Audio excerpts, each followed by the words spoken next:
You're listening to the Sisters in Loss podcast, a faith-based grief and loss podcast for Black women, where you will hear stories of miscarriage, infant loss, stillbirth, and infertility to learn there is a testimony in tragedy. You will learn how to heal, gain clarity, find hope and peace, and turn your pain into your purpose after loss. I'm your host, Erica M. McAfee. Welcome to episode 88 of the Sisters in Loss podcast. March is Pregnancy After Loss Awareness Month. This month, we are discussing pregnancy after loss, but also loss of jobs, marriages, and family members as you grieve the loss of your angel. In today's episode, we have Shannon Duke. Shannon had her first miscarriage in June of 2012. They endured 3 more losses in December 2012, March 2014, and July 2014 before she had Mackenzie at 21 weeks in March 2016. She had to deliver her daughter Mackenzie due to severe preeclampsia, and then she had an additional miscarriage in December of 2016. In June of 2017, she lost her mom, and then a few months later in September, she suffered another miscarriage. All of those miscarriages that she had, she did not make it past 8 or 9 weeks, with the exception of Mackenzie when she made it to 21 weeks. She was able to have her rainbow baby. Her rainbow baby was born July 15, 2018, and she was her miracle baby. I am excited for you all to listen to and hear Shannon's story on how she grieved the loss of her mom while also grieving all of these recurrent pregnancy losses that she had and miscarriages that she had. Here is Shannon Duke. Well, thank you, Shannon, for being on the podcast. And thank you for having me, Miss Erica. I'd like for you to start by sharing a little bit about yourself and what you do. All right. Well, I always like to tell people that I'm just a little Tennessee girl. I've been in Tennessee all of my life. Currently, I'm a stay-at-home mom and I will say new blogger, but I've been working on it for some years now. I love chocolate. People need to know that about me, first off. And I love elephants just because I'm a Delta. So, but I'm just out here just trying to be the best person that God wants me to be. I'm a wife to a pastor. Been married for going on 11 years to, we call him Marcus K. And he's a hot trip, but I love him to death. And so we were blessed to have planted a church here in Columbia, Tennessee, I think, and that was 6 years ago. So I'm his unpaid assistant most days at the church. So that's just a little bit about me. And I just love good food and good conversation. Awesome. Well, welcome, First Lady from another First Lady. All right. Well, you know what my job is then. Yes, I know. And we didn't even talk about that when we sat offline. That's a whole nother conversation. Oh my God. That is a whole nother podcast. Yes, Lord have mercy. Yes. So yeah, we can chat about that offline. But take us back on your journey to motherhood and share with us your lost story. All right. Well, my story pretty much starts, I would say, 6 years ago. And I think that I was originally like most women that are trying to be first-time moms and maybe just thinking that the process was going to be easy, that when I wanted to get pregnant, I was going to get pregnant and I would have my child 9 months later. So I'm the type of person that I just map out my life. You know, sometimes I do that without consenting God. That's another story as well.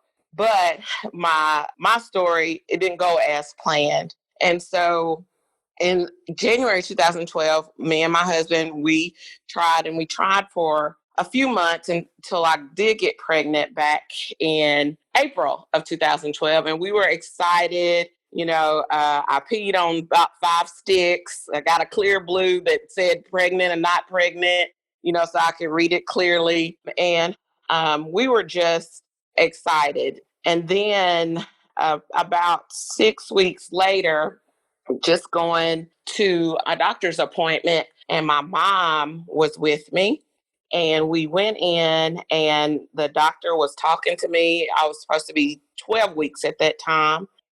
And she just kept talking to me. And I just knew that something was wrong. And then that was the first time in June of 2012 that the doctor had informed me and my mom that I had a miscarriage. And what was interesting about that, the doctor was very compassionate and sad. And, I could see the sadness on my mom's face, but I was kind of just in shock and just numb, probably would be better to say that. And after I received that news and they told me what my options were, probably 15 minutes later, I went to work. And then as we started telling people that I had a miscarriage, I would tell people I had a miscarriage and I don't want to talk about it. I would say that in text message, or I would tell my mom or my husband to relay that message to people. I just pretty much shut myself off from that. But at the same time, I try to keep busy with work and just different activities. And so one of the things that people would tell me after the first miscarriage is that a lot of people have, one miscarriage and then they go on to have babies. And so, I started to believe that maybe this was just a fluke or something like that. So we did try again in 2012, in around December 2012. But at that point, my heart was guarded. And went into the doctor. Again, I had a very compassionate doctor, and she was hopeful for me, but I was just scared. And around January of 2013, they informed me again that I had a second miscarriage. And so, again, numbness continued to flow on me. If we had told anybody we were pregnant at that time, I gave them the same message. Hey, we had a miscarriage and I don't want to talk about it. And so the remainder of 2013, we tried, but we couldn't get pregnant. And then we come to 2014. And in 2014, we tried. It was my 30th birthday year. So we did decide to try again. And I remember that I was pregnant around February of 2014. And going into March of that year, is my birthday month, actually. And I remember saying, I'm not going to the doctor because I want to have a great birthday. I'm reluctant to be positive, but I just want to get the news afterwards. And sure enough, 4 days after my birthday, they informed me of the third miscarriage. The fourth miscarriage came in June or July of 2014. And at that point, my doctor honestly probably was no longer optimistic, but just started talking about other options for me, such as fertility clinics or, adoption or just different things that we could do. But she was a little leery because I was having recurrent pregnancy loss, going through tests, and tests were coming back normal, but they couldn't find anything wrong. And so it was around the fourth miscarriage that I really began to break. Because the first four miscarriages, like I said, I told people, hey, I had a miscarriage. And that's if I did tell anybody, but I don't want to talk about it. And so, I began to build an extra wall around me, an extra shell around me. But the fourth time, just something happened to where I couldn't handle it anymore. And some of that could have been, I was seeing my more friends become pregnant, and they were not having the issues that I was having. But I always explain to people, honestly, I became like Incredible Hulk. I remember one time we had a landscaper come, and I was just in a funk. And he came to the door, and I was having my mood. I was throwing things, and I know I scared him. He backed away from the door, and we have not seen him since 2014. So, but in 2014, I realized that with the recurring pregnancy loss that I was having, I wasn't dealing with it effectively. And at that point is when I started counseling to try to help me heal with that and even heal, repair my relationship with myself, but just with God too, because I was upset with him, because I knew he had power to provide me with a child, and to get me past 8 or 12 weeks. And that didn't happen. But I thank God for counseling and for Christian counselors. 2015, 2016, we were back at it again. I got pregnant in October 2015. And, by December, I had made it past 9 weeks, the first time I'd ever did that. And so we were excited. We were still anxious and did not tell a lot of people. But when I made it to about 15, 18 weeks, we felt like we were safe. And so around that time, it was early March 2016.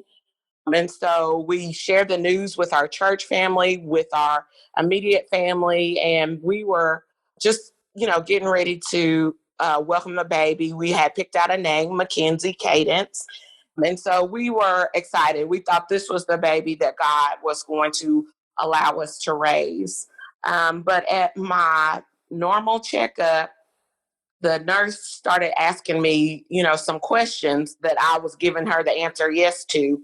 And some of those were, are you having like just horrible headaches? And I had to say yes. And was I not peeing as much, having much urine come out? And I was like, yes. And my blood pressure was going, to 180 and 200. And that's when they informed me, you are having symptoms of preeclampsia, which then turned into severe preeclampsia. And then within 24 to 48 hours, they told me that I was going to have to deliver a 21-week baby. And so we did that. We went through that process again. When we had Mackenzie, it was just a whirlwind at that time, because they were also checking my husband for to make sure that he didn't have throat cancer. So we had to deal with that because he had surgery the same week that I delivered Mackenzie. And so again, it was my nature is to be strong for everybody else and then deal with my emotions later. But I thank God again that I went through counseling, because I grieved for my baby, but I was able to have some peace in knowing that God had her. But after that time, again, it was just beginning to wonder if I'm ever going to see, or be able to raise a child here on earth. And so we had Mackenzie, March 2016. We did try again in around October 2016, got pregnant, but on Christmas of 2016, I began to pass some really big clots. And 2 days later, they told me that was miscarriage number 6. And then miscarriage number 7 came in, that was, I think that was September 2017. I'm sorry, I had to think about it because we've had so many losses. And that was actually right after my mother had passed. And again, we had went to the doctors. They did all kinds of tests. They checked my pituitary to see if I had endometriosis. Nothing came back abnormal. It was just no reason as to why I was having recurrent pregnancy loss. But we did try again, and through the grace of God, we were able to welcome our rainbow baby, Grayson, this year of July 2018. But the road has been long, and definitely filled with disappointment, just being scared, being numb, and just, again, I had to grow and learn some things about me and learn to better communicate with others. So the place that I was when I had that 4th miscarriage was a very, very dark place. And I'll often tell people it's a place that I never want to go back to. So I'm so grateful that counseling came along. I'm grateful for just prayer warriors. Like even when I couldn't pray for myself, there were other people around me, and then I'm just, I'm grateful for the woman that I have become and just trying to be and even getting to where I am now. Absolutely. Thank you for sharing that.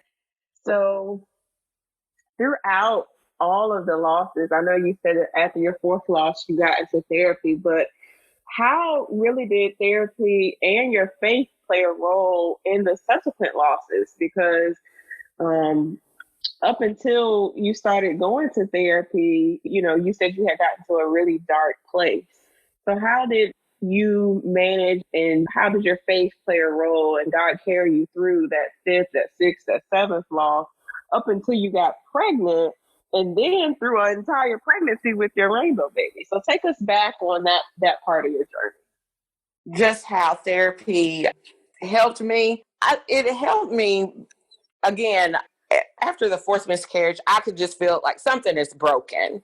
I'm angry all the time. I'm not a person that I would want to be around. And with the therapy, what I find to be honest, with Black women is that we are strong women, but sometimes we have a hard time communicating our feelings and our emotions, even with the people that we claim to be close to us. And that's part of it, is just a mechanism of being a strong and independent woman. But in therapy, I was able to let go, that I could be vulnerable and not feel judged. I could be truthful about how I felt. Because sometimes with outside of therapy and talking with individuals that may not be used to someone that's had multiple miscarriages or any type of pregnancy or infant loss, it could seem like they don't want to listen to you, or they kind of want to move about their day, or it's an uncomfortable subject for them. So having therapy allowed me for the first time just to deal not only with what I was going through as a mama to angel babies, but just being able to freely talk about emotion and not feel like somebody was going to judge me for that or say that I was wrong for that. Or, at that point, I was at a state where I didn't want to be friends with God, to be honest. And I could say that in a closed environment, in a safe environment. And as I mentioned before, being a pastor's wife, sometimes people may think that you have it all together, or that you have all this faith in the world, or it's like you got extra faith locked up in a closet and you're just as human as anyone else. But therapy, little by little, and I was going, at some points I was going weekly, but it's just kind of like a snowball. It just gave me an outlet, whether I was having a good day or a bad day, to talk about my feelings and to know that it was okay. And I thank God that I had a Christian counselor, at that time. And then, even in our darkest moments, I think that if you are a true believer, sometimes faith will not die in you. And that's what was happening to me. It just would not die. Even if I wanted to lay it down, it was still there, and the hope was still there, and God would just provide encouragement through different people, different books, that I was able to, be able to make it over. So when I had Mackenzie, people are always amazed that I didn't end up in a crazy house, to be honest, because that was my fifth pregnancy loss. But again, just God had prepared me not only with those 4 miscarriages, but allow me to go through therapy and to share my feelings and to be able to talk to him, whether I was mad at him or not. I was still able to talk to God. That by the time that Mackenzie came along, honest to God, I had a peace. Do I hurt sometimes, and do I wish that my babies were here? Yes, but he just let me know, that everything that was going to be all right. And thank God too for my husband as well. Just in my darkest moments, he was a bright light.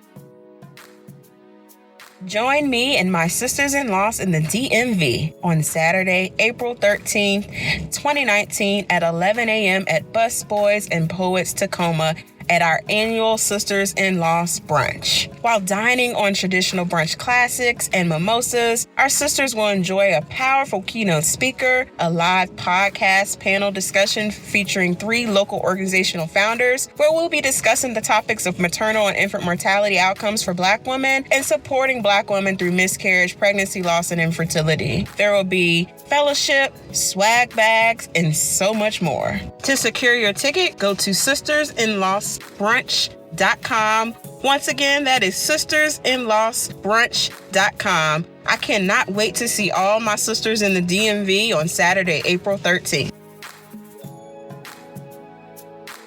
Awesome. Absolutely. So let's talk about your pregnancy with your rainbow baby. Tell us about how that pregnancy went. Was there any complication? Did you have any anxiety, any fears? Tell us about that pregnancy journey. Oh man, yes, definitely some anxiety and some short prayers to God. And so, as I mentioned before, the 7th pregnancy loss was in September of 2017.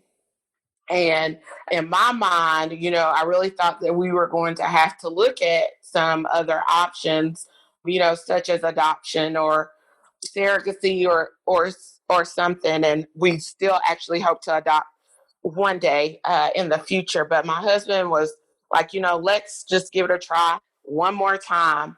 And we did. But honestly, to this day, we can't even tell you when we conceived. But when we figured out that we was pregnant, it was around December of 2017. And I will be honest, I'm still not a fan of going to the doctor when you have multiple losses like that. You hate the doctor's office. So I refused to go to the doctor. I was just going to hang out with my little pregnancy test stick and go from there. But once the pregnancy test confirmed it in December, probably a couple of days later, I had a massive clot. And I didn't go to the doctor, but I was, again, anxious because I usually don't go to the doctor now unless I feel like I'm over 3 months along. But we made it through December. And again, I just felt so I wouldn't be anxious. I did wait to go to the doctor, but I was in therapy that whole time as well. And so I remember in February of 2018, it was the day before Valentine's Day, I finally mustered enough courage to go to the doctor and let them do an ultrasound. And that's when they informed me that I was 17 weeks at that time. And so I was praising God because I thought I was less than that. But also realized that this pregnancy was running the same course or same due date as Mackenzie, my 5th pregnancy loss. And so that did bring on some double anxiety. Again, I stayed in counseling. And for a short period, I did take some medication for anxiety. And I just want to let people know there's definitely nothing wrong with counseling and even prescribed medication if that's what you need to get through. And so we honestly did not tell anybody that I was pregnant until I was over 6 or 7 months. Now I will tell you, I probably looked pregnant. I was in denial that I didn't look pregnant, but when I look back at the pictures, I definitely looked like I was. But we did not tell anyone until about Mother's Day. And so people were rejoicing with us. And, each week I had to start going to the doctor probably weekly around the end of April, just because now they obviously consider me high risk. I do suffer from high blood pressure due to the preeclampsia.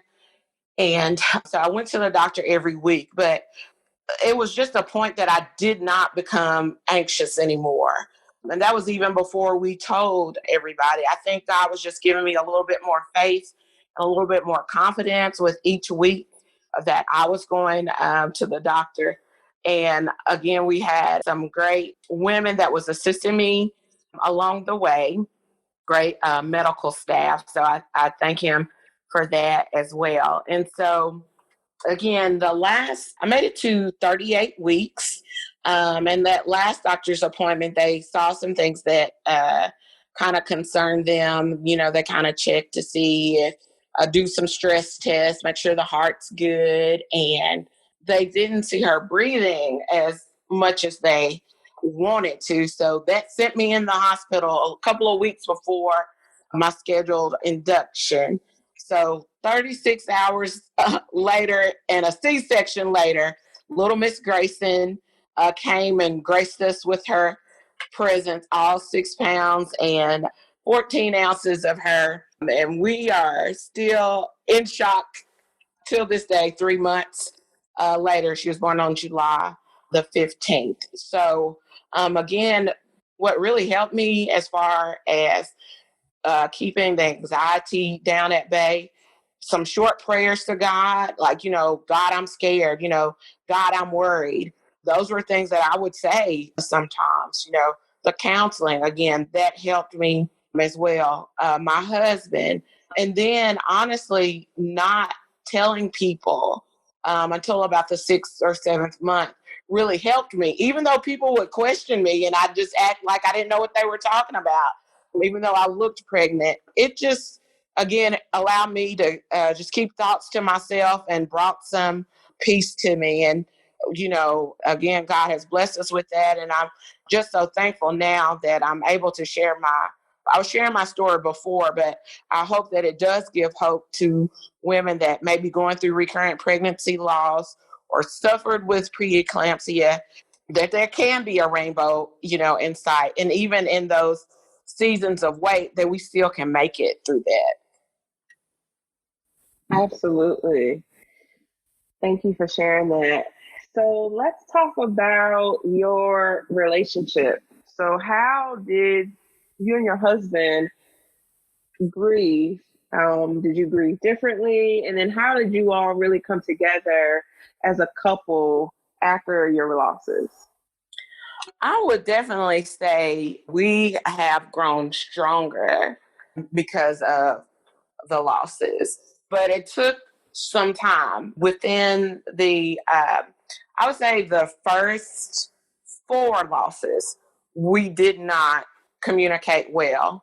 And some of that was definitely on me. Again, I honestly didn't know how to communicate or even to grieve. So the first 4 miscarriages, I felt like we definitely did not talk about it, a lot.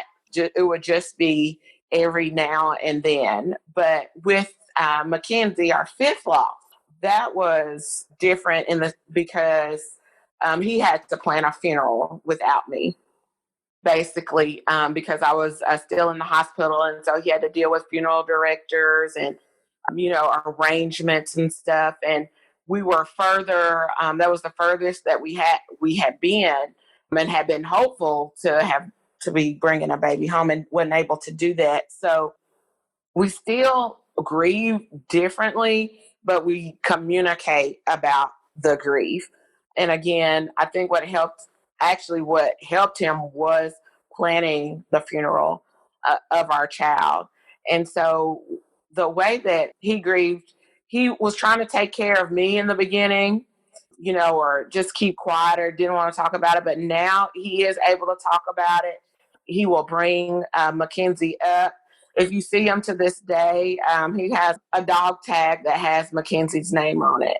And so if, he does a lot of speaking engagements as well. And so we have to make sure that we have Mackenzie's name in his bio. And so he is just a proud dad. And that's the way that he grieves. And for me, again, wasn't a lovey-dovey person in the beginning, but he just allowed me to grieve the way that I needed to. He supported me in counseling. He supported me at the point where I decided to take anxiety medication, and so his support was important. And then just whenever I'm feeling sad or he's feeling sad, we know now that we can talk to each other about it. But it's just, I think even for just any couple, it's just important, no matter what you're feeling, that you get it out. And even if that's not verbally, if you can write it down, it's going to be so important. And then what I had to realize is that it was just not me grieving, because a lot of times I did internalize it, and the miscarriages were just happening to me. Losses were just happening to me, but they were happening to him too. And he had to help me to realize that, and to realize that he had changed because of the losses that we had. But I can definitely say that our relationship is stronger now, just because we are able to express how we're feeling, and that the losses did affect us. Awesome. So how has your self-care been after loss? Now that you are a mom to your rainbow baby, a mom again to your rainbow baby, how is your self-care now as a new mom and navigating this world of balancing motherhood, ministry, and everything else? You're right. Yes. Yes. Motherhood and ministry, Lord. But, even though I'm at home right now, or in a season of just writing, what has definitely helped me is just taking breaks. So I'm so grateful for a friend that we don't have any family currently where we live, but we have a good friend. And so Tuesdays and Thursdays, I faithfully take little Grayson to visit with her, and I have my me time. And that is so important, because we may feel, even as stay-at-home mom, or you're working, a working mom, and when you have your time with your baby, you feel like, I should cherish this time, especially after losses, and feel like you can do it all the time.